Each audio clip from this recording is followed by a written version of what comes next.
Coming up on First at 5, today's economic blackout comes to an end. I'll break down how it started and its progress throughout the day. Plus, we continue to follow how Governor DeSantis pushes for DOGE in Florida. Mayor Harvey Ward speaks out in defense of Gainesville spending. And Gainesville rolls out a new ambassador program, how this project could clean up our downtown.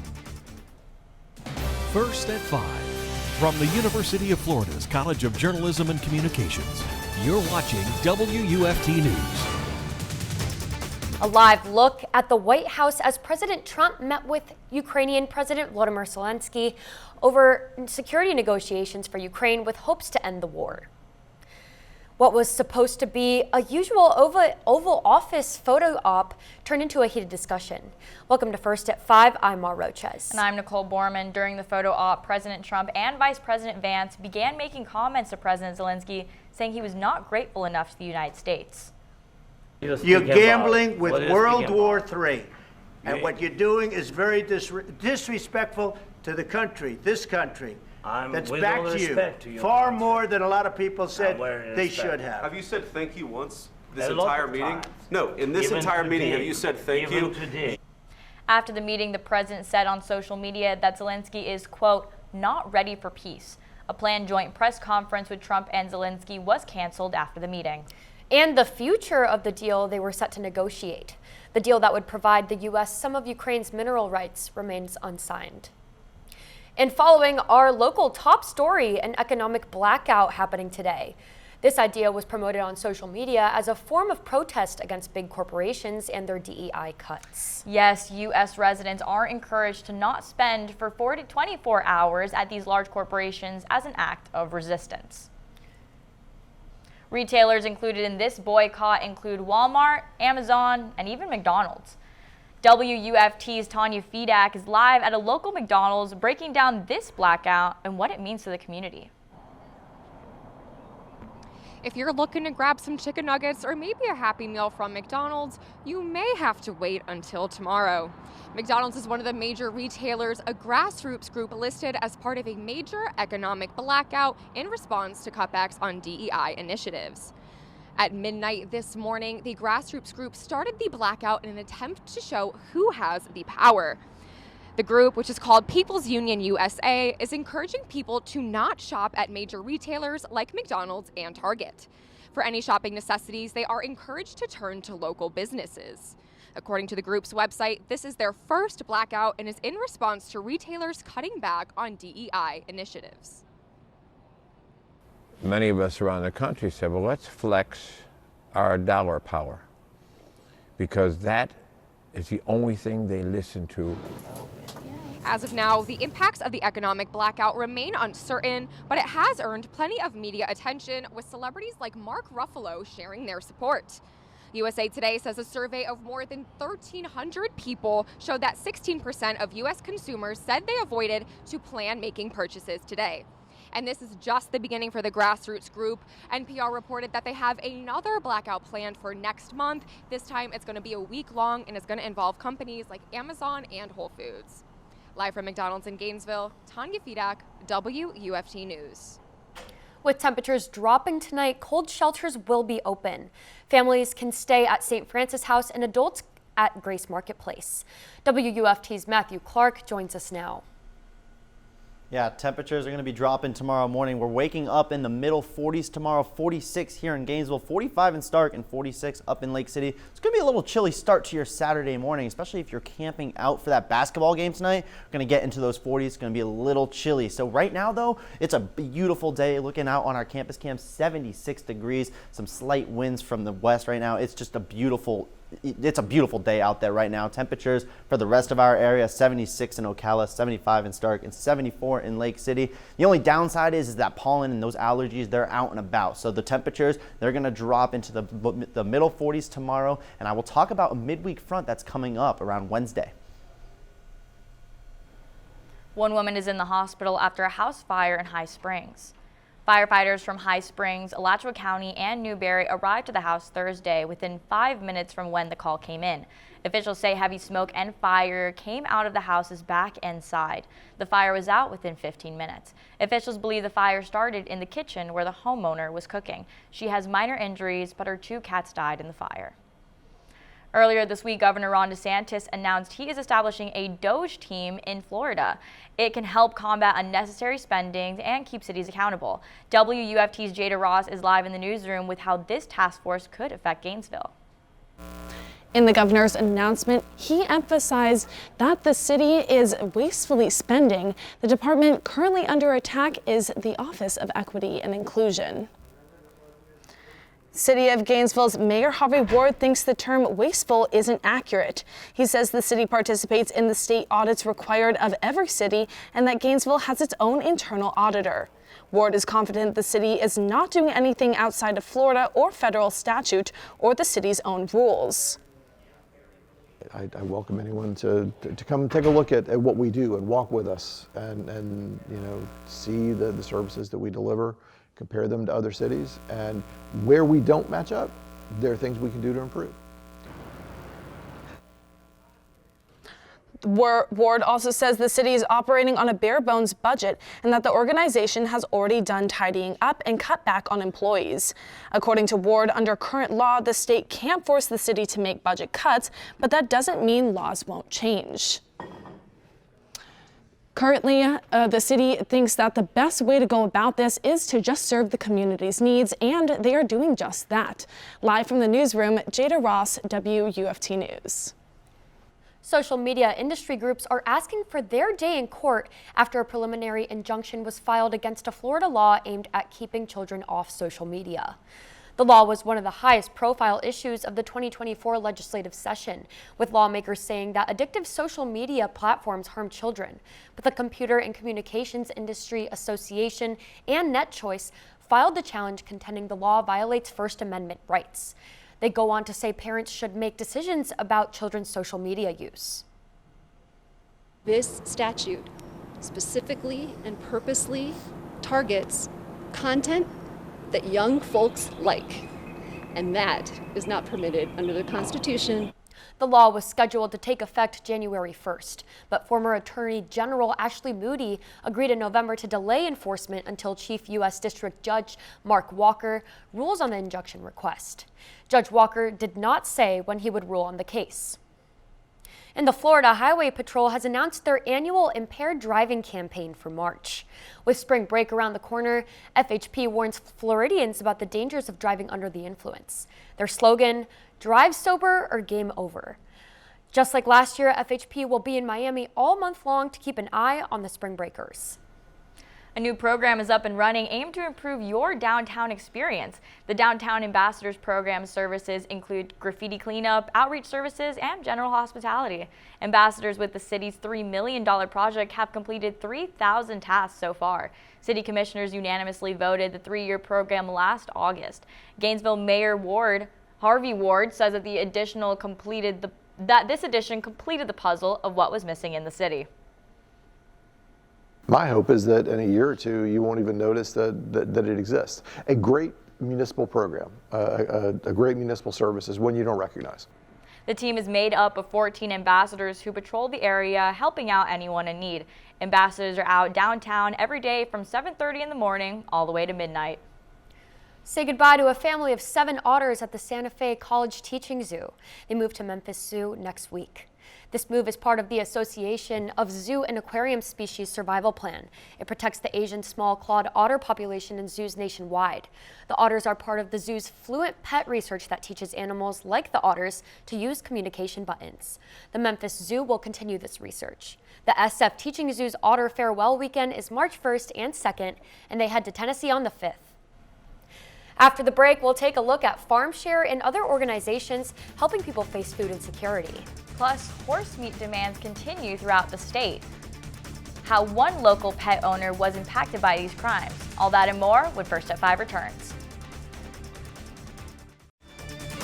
You're watching WUFT-TV News. Florida is the epicenter for horse meat market in the United States. And this crime is happening right in our backyard in Ocala. Horse meat demand is higher in South Florida, but is spreading farther north in the state. Animal recovery mission leaders say tens of thousands of slaughters happen each year because of high demand. Horse owner Mary Pritchard fell victim to this crime when thieves took the life of her beloved Frosty. And my friend called, and I knew it was a gut feeling. She never calls me at work. And she told me, please don't come to the farm. Frosty was killed. And while Florida carries this reputation, only a few cases of horse slaughter are reported each year by law enforcement. Our own Natasha Holt compiled a full story for you on WUFT.org on a local horse owner's story who was a victim to these crimes. You can use your mobile device to scan the QR code on your screen for a direct link to the story. A local nonprofit is asking for your help to keep their pantries full. Peaceful Paths took to their Facebook page earlier this week to ask for non-perishable donations. You can donate online with their Walmart or Amazon wish lists, or you can donate in person to their outreach center on Northwest 53rd Avenue near the Walmart. Foods like rice, pasta, cereal, canned soup, chicken, or fruit are all accepted. Gainesville families had access to a free food distribution close to home thanks to another local nonprofit. This morning, FarmShare, a nonprofit organization and the state's largest independent food bank, distributed fresh produce and non-perishable canned goods to families in Gainesville. According to the organization, more than 3.9 million families across Florida struggle with food insecurity. FarmShare State Development Director Mario Lopez explains that kids are usually the most affected. It is so spread out that we set up on basically every event at 9 a.m. and we estimate for 500 households, and we always run out before 1 p.m. The food bank also covers the areas of Northeast, West, and Central Florida. If you missed today's distribution, the next one in Gainesville will take place on March 28th. To find the nearest distribution center, visit farmshare.org. As we head into prom season, attire for the big dance can get expensive. That's why local leaders are hosting prom drives at Santa Fe College and in Marion County to help students struggling to afford the proper clothing. They're accepting donations of dresses, suits, shoes, accessories, and more. If you know of someone in need, direct them to Santa Fe College's Northwest campus in Gainesville or the Marion County Sheriff's Office in Ocala. We're tracking another storm that's going to form towards the end of the weekend and move its way through our area midweek. I'll have what to expect after the break. You're watching WUFT-TV News. Prescribed burns are taking place today in several areas of High Springs. The controlled fires may cause a sight and smell of smoke. The purpose of this is to restore health to ecosystems that depend on the fire. There is no threat to the public. Well, I haven't personally smelt smoke. I was just outside a little bit of an hour ago. It's been a beautiful day, but I'll tell you what I have noticed is the pollen and my allergies. Yeah, yes, it's been killing my eyes. I have to be very aware of not rubbing my eyes, or else it's going to get worse. Unfortunately, the pollen count isn't going to go down, at least for the next couple of days. It's going to be pretty high as we head into the weekend and parts of next week. We're still going to be in the high, but we are going to drop down to medium high as we head into early parts of next week. But still, if you're going outside, you're going to feel the pollen, you're going to feel your allergies. I know for a fact I have. And our March outlook from the Climate Prediction Center, they're predicting an above average March temperature. So pollen's not going away anytime soon, even though it's going to medium high. And again, it's a gorgeous day outside right now, 76 degrees, not a cloud in sight. But if you have been outside, again, common theme here, you've noticed the pollen, you've noticed your allergies. If you do have allergies to pollen, not going away anytime soon. Beautiful night to go outside though. 76 in Ocala right now, 74 in Stark, 74 up in Lake City. It's just a beautiful Friday evening, and if you do have Friday plans to go to that Miami, Florida game, it's going to be beautiful tonight, and then once that sun sets, it's going to get a little bit chilly, a little bit too cold for hurricanes if you're catching my drift here. 56 is a little bit chilly, could be some sweater weather as you're heading out from the game, and then waking up tomorrow morning, we're going to be in the 40s, so a slight chill to your start on Saturday morning, 46 in Gainesville, 47 in Ocala. little bit warmer over in Cedar Key. They're sitting on the Gulf, so they're a little bit more moderated by that body of water. Saturday, though, it's going to be a little bit warmer, 76 in Gainesville and 76 in Ocala. So tomorrow, it's going to be a beautiful day regardless. And then Sunday, it's going to be a little bit cooler, just reaching up into the upper 60s on Sunday. Not really a cloud in the sky because of this low pressure system that's going to bring this cold front. But before I touch on that, I want to talk about this low pressure system that's going to start to develop on Sunday. That's going to bring us some rain on Wednesday and some severe weather on Tuesday in parts of the southeast. So this low pressure system is going to move its way up through the southeast. It's going to bring us a little bit of a cold front, not even going to really notice it other than the winds changing from the south to about the north. It's going to bring us a slight chill, but now we're going to keep track of this low pressure system. This low pressure system is going to form in the plains, and it's going to work in tandem with this high pressure system to just funnel in a ton of energy and moisture into the Mississippi River Valley. It's going to bring some severe storms to that area. It's going to bring us some storms on Wednesday as well. About a 50% chance of rain right now on Wednesday afternoon. Temperatures aren't going to drop too slightly, but when you're Wednesday night, going to be in the upper 50s, and then Thursday morning, we're going to be in the lower 50s. Could see some upper 40s in some places as well. So the rest of our week, though, kind of a little bit variable right now. So Wednesday, we see 80, and then a slight drop in temperature on Thursday from that front, actually up to a 60% chance of rain now. Wouldn't be shocked to see it go up any further. Up next in sports, the weather isn't the only thing heating up as Florida's gymnastics team looks to bounce back tonight against Missouri. And Hawthorne men's basketball is about 90 minutes away from playing for a state championship. The head coach's final words for his team to come away with a win. You're watching WUFT-TV News. Happy Friday, I'm Alyssa Britton-Harr and welcome to sports. The 6th-ranked Gators gymnastics team hosts 8th-ranked Missouri in a top 10 matchup tonight. Last week, Florida did not only suffer a loss to number 1 Oklahoma, but also lost 2 All-American Gators, Anya Pilgrim and Sloan Blakely. WFT's Jordyn Banks is live from the Odom for tonight's matchup. And Jordyn, I just mentioned the 2 gymnasts who were injured last week, and you have an exclusive update for us. Yes, Alyssa, I'm here live from the O-Dome. Moments earlier, Sloan Blakely gave us an exclusive interview only for WUFT, updates of her injury. I will be out for the season, obviously. I mean, I know a lot of people saw what happened. So just kind of, that's difficult to deal with. I've never been injured before, but I still will be on the sidelines cheering on my team and just there to support them, really. With Sloan being out for the remainder of the season, her only wish is for her Gators to continue doing the same gymnastics that they know and continue being the rock stars that they are. She knows that they are extremely talented and wanted to continue the season with high hopes. The meet starts at 5:45 against the Mizzou Tigers. You can clearly see behind me that the line is looking pretty thick and people are ready to cheer on the Gators. The meet will air on SEC Network at 5:45 p.m.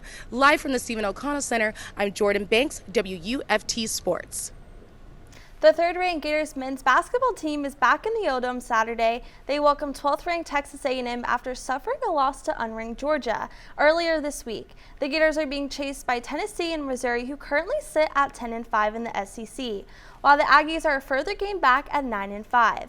Head coach Todd Golden shares his strategy as Florida has another shot at a 1 seed for the NCAA tournament.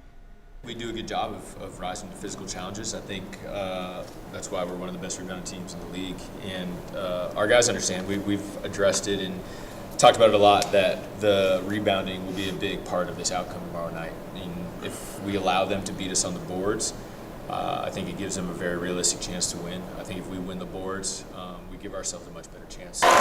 Tip-off versus the Aggies is set for 8:30 p.m. and a national spotlight for the Gators with ESPN's College Game Day here for the ranked matchup.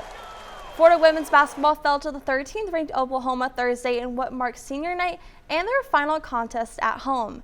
Guard Liv McGill tallied 14 points, and it was the 15th time this season that she led the team offensively. On the defensive end, center Rashaya Kyle led with 8 rebounds and 1 block.